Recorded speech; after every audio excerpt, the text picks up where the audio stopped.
Betrayed by her own kind, a broken alien warrior was rescued by humanity's bravest. The wounded huntress. Lieutenant Darren Hayes dragged himself through the purple-tinted mud of Proxima IV, each step a painful reminder of how thoroughly his squad had been ambushed. The Thraxian raiders had struck with surgical precision, their crystalline weaponry cutting through the human outpost defenses like they were made of paper. His medic's kit, still miraculously intact, thumped against his thigh as he limped toward the foothills. The neural transponder in his wrist flickered weakly, too weak to reach the evacuation point 50 kilometers north.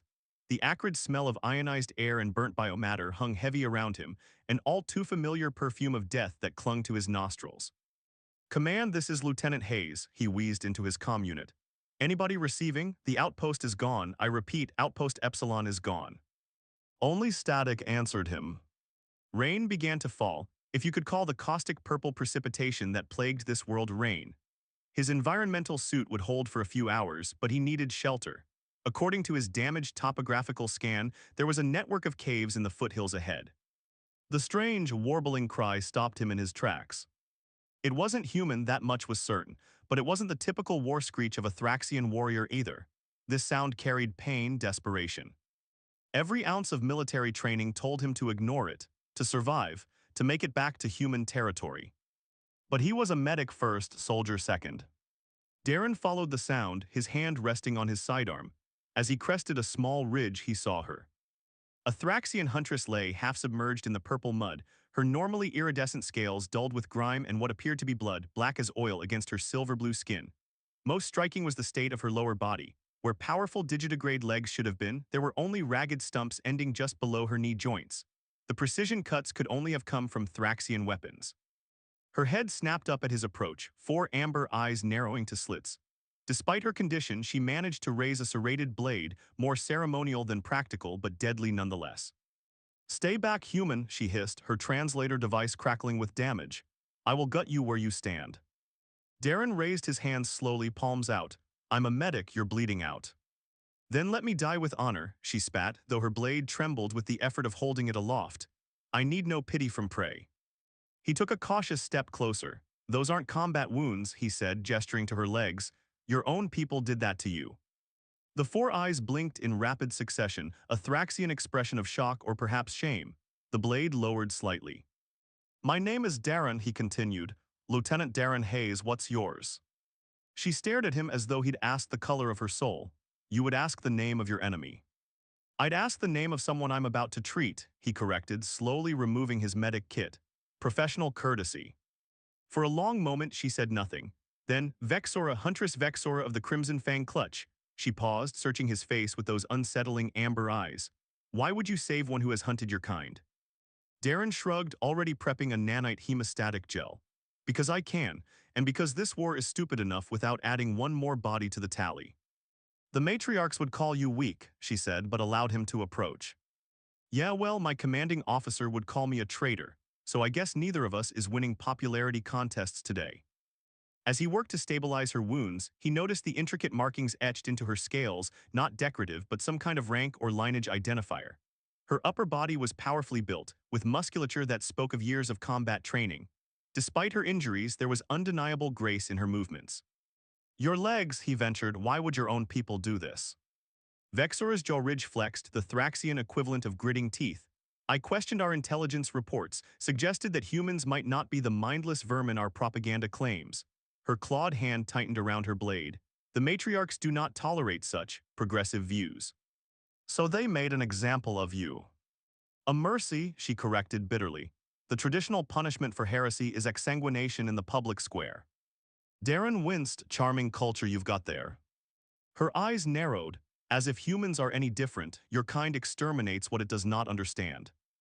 "Maybe some of us," he conceded, applying the last of the hemostatic gel. "Not all."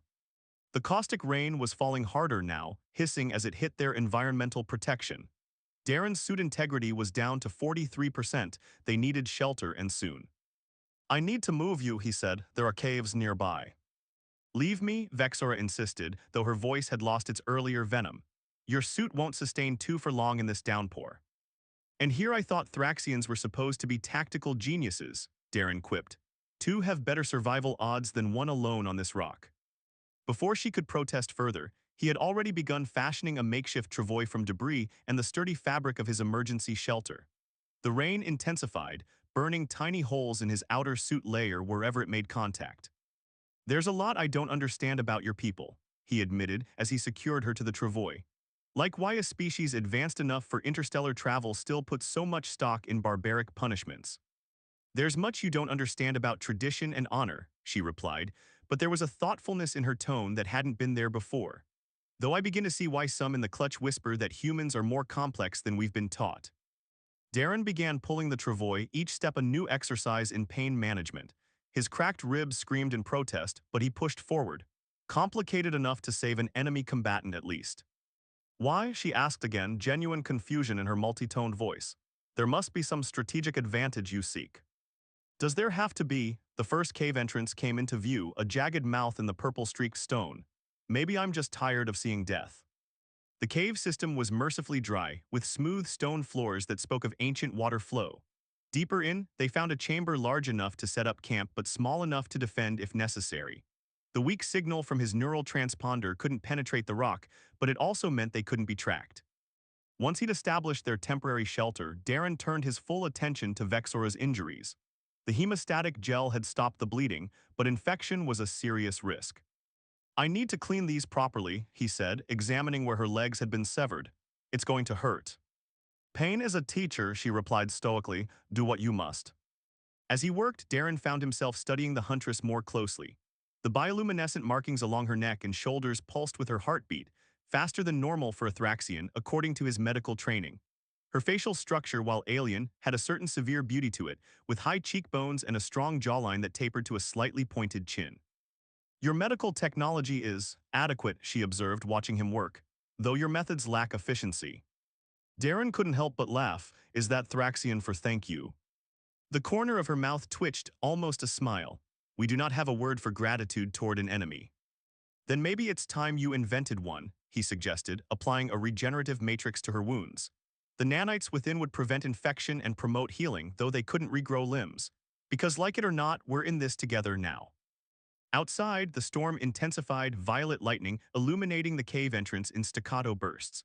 The sound of thunder rolled through the stone chambers like the growl of some primordial beast.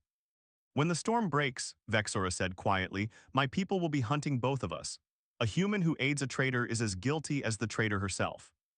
"My people aren't exactly going to throw a parade for me either," Darren replied, finishing his treatment and sitting back against the cave wall. The adrenaline was wearing off, leaving him bone-weary. Fraternizing with the enemy and all that. "Then we are both outcasts now," she observed. There was a strange note in her voice, not quite resignation but perhaps a dawning realization. "Looks that way." He pulled out an emergency ration pack and broke it in half, offering part to her. "Ever had human food?" Vexora eyed the processed nutrient bar suspiciously. "Is this a test?" "It's dinner," he said simply. "Not a great one, but it'll keep us alive." After a moment's hesitation, she accepted it, her clawed fingers brushing against his. The contact sent an unexpected shiver up his arm. She looked at him in surprise. "You would trust me with such access? I could alert my entire clutch to our position." "If you wanted me dead, you've had plenty of opportunities," Darren replied simply. "Besides, they cut off your legs. I'm guessing you're not feeling particularly loyal right now." After a moment's hesitation, Vexora nodded. "Bring it closer. I'll need direct contact with its neural interface." Darren unholstered his sidearm and took careful aim at the drone's propulsion system. The shot was louder than he would have liked, but it had the desired effect. The drone spiraled downward, damaged but still operational. He sprinted to retrieve it before it could transmit their location. Vexora worked quickly, her slender fingers interfacing with the drone's crystalline control matrix. Her bioluminescent markings pulsed rapidly as she connected with the device, her eyes rolling back to show only the amber sclera. "What are you doing?" Darren asked nervously. "Rewriting its memory banks," she replied, her voice distant. "Sending false coordinates, adding radiation interference patterns to explain the signal loss." Her eyes snapped back into focus. "Done. It will report a sensor malfunction and redirect the hunting party 10 kilometers north." Darren stared at her impressed. "They teach all huntresses how to hack military drones." "No," she said, pushing the now-dormant drone away. "My clutch specialized in technological warfare. I am one of our most skilled system infiltrators." "So that's why they didn't kill you outright," Darren realized. You're valuable. Was valuable, she corrected bitterly. A huntress without legs is considered worse than dead, a burden to the clutch. Darren helped her back onto the travois. Their loss, he said firmly, our gain. By nightfall, they reached the outskirts of the abandoned research facility. The massive structure rose from the purple landscape like an ancient monolith, its once gleaming surfaces now dulled by years of exposure to Proxima IV's corrosive atmosphere. Still, emergency lighting flickered dimly inside, suggesting that auxiliary power systems remained operational. Stay alert, Vexora warned as they approached. These facilities were often booby-trapped when abandoned. How would you know that? Darren asked, scanning for trip wires or pressure plates. Because we're the ones who taught your people to do it, she replied with the hint of a smile. After losing 3 clutches to human parting gifts in captured facilities. They entered through a maintenance hatch that Vexora skillfully bypassed, revealing a service corridor relatively untouched by decay. The air inside was stale but breathable, and emergency lighting cast everything in an eerie blue glow. Life support systems are functioning at minimal capacity, Darren observed, checking a wall console. Environmental controls too, we could actually be comfortable here. Check for communication systems, Vexora suggested. Perhaps there's a way to contact neutral territory. As they explored deeper into the facility, they discovered a fully equipped medical bay. Darren's heart raced at the sight of the advanced technology, far more sophisticated than his field kit. This isn't standard issue for a research outpost, he noted, examining a neural regeneration unit. This is cutting-edge medical tech. Vexora pulled herself onto one of the diagnostic beds, her own curiosity evident. The markings indicate joint development, both human and Thraxian script. That's impossible, Darren said, but even as the words left his mouth, he was seeing the evidence before him. Our species have been at war for 70 years. We've never collaborated on anything. Perhaps not openly, Vexora suggested, her eyes narrowing as she studied the equipment. But this was designed for cross-species medicine. Darren's mind reeled with the implications. Someone wanted to keep this secret, but why? Their exploration of the facility yielded more questions than answers. They found living quarters designed to accommodate both human and Thraxian physiologies, laboratories with dual-interface control systems, and most disturbingly, extensive genetic research data on both species.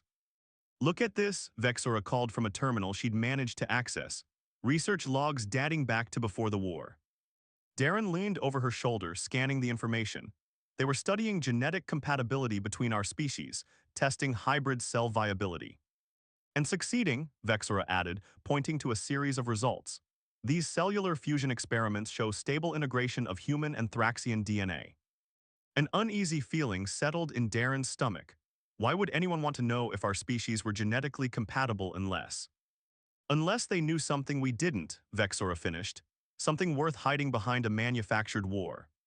As night fell outside, they continued their investigation, piecing together fragments of information from the facility's damaged databases. A picture began to emerge, one of secret collaboration between rogue elements of both species, of genetic experiments conducted away from the watchful eyes of their respective governments, and most shockingly, of successful Thraxian-human hybridization. All this time, Darren said, slumping into a chair as the weight of the discovery settled on him, we've been killing each other because someone decided we shouldn't know we're compatible. Vexora's expression was difficult to read, but her bioluminescent markings pulsed with agitation. The matriarchs have always maintained that genetic purity is our species' greatest strength, if they knew hybridization was possible. They'd see it as contamination, Darren nodded. Same with the more conservative elements of Earth's government, better to keep us fighting than risk polluting the bloodline. They sat in silence for a long moment, the implications of their discovery hanging heavy between them. There's more, Vexora said finally, gesturing to another section of data. The facility's primary function wasn't just research, it was manufacturing. Manufacturing what? Prosthetics, she replied, her amber eyes meeting his. Neural-integrated limb replacements designed for both species. Hope flared in Darren's chest. You mean? Yes, she confirmed. There may be replacements for my legs here, not just basic prosthetics but fully integrated limbs with neural feedback capabilities.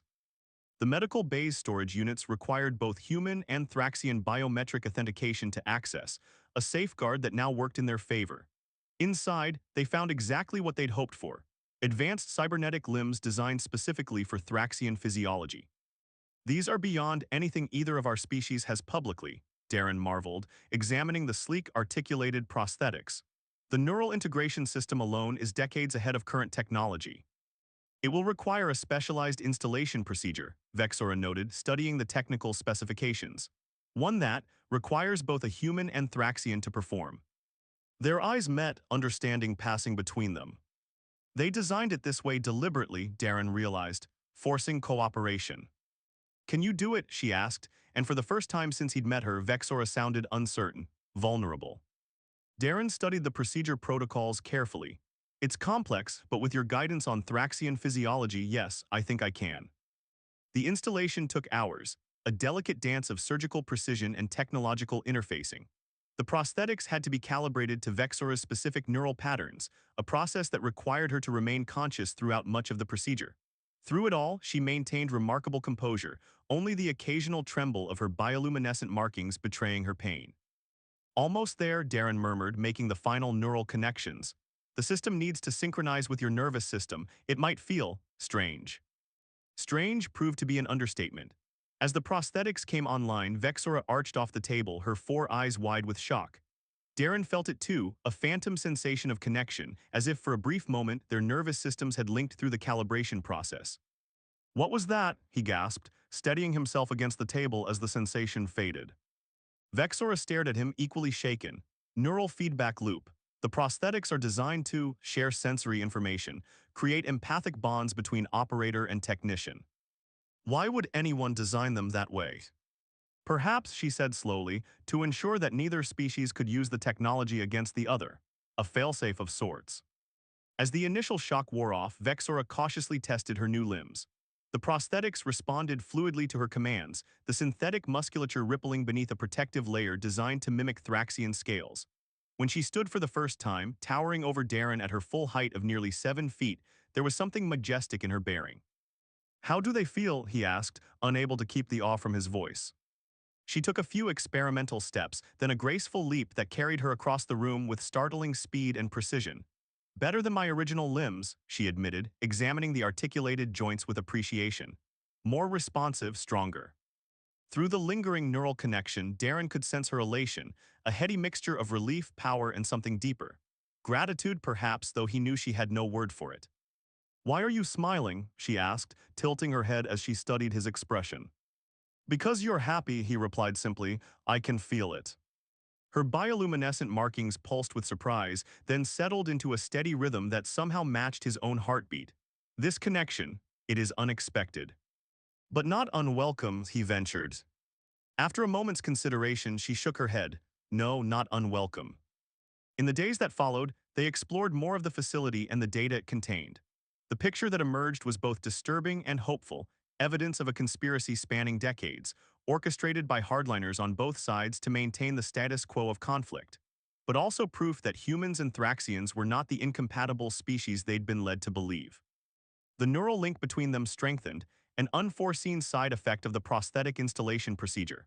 Through it, they shared not just sensations but glimpses of memories, flashes of emotion, creating a bridge between their minds that transcended the barriers of species and culture. One evening, as they sat together in the facility's observation dome watching Proxima IV's 3 moons rise over the purple landscape, Vexora broke their comfortable silence. Before the war, she said quietly, there is a legend among my people about the Star Walkers, beings from beyond our system who would come to unite the fractured clutches. Darren listened, fascinated by this rare glimpse into Thraxian mythology. The legend says they would be recognized by their ability to share thoughts with our kind, to form bonds that transcended physical form. Her amber eyes turned to him, all 4 pupils focused intently on his face.